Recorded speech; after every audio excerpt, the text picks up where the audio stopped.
It's November now, and it's time.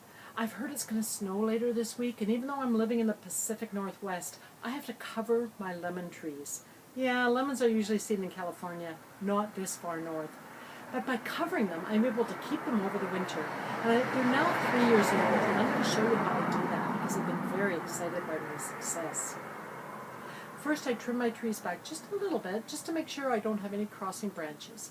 Then I hose them down with a good spray of water to wash off any loose bugs or any spider bites that might have been growing since last year.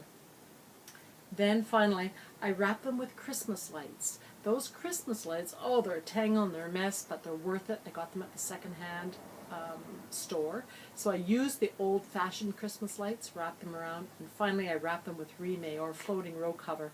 And that helps to keep the heat in when I plug them in to the thermometer, because that thermometer won't turn the temperature on until it's +2, and that keeps my plants from getting too cold.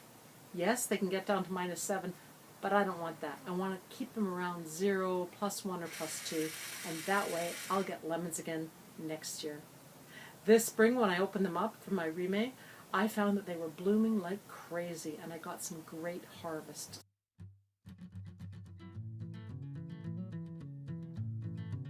I've just finished covering up my lemons. I'm so excited.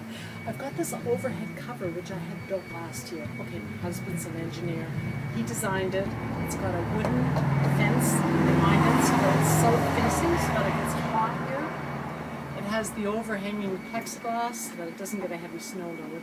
And now I've just added rime, which is also known as fabric row cover, so that the plants themselves don't get cold over winter.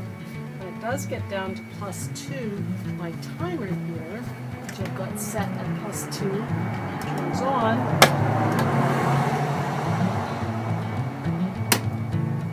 And that turns the Christmas lights on. So that's how I covered my lemon trees.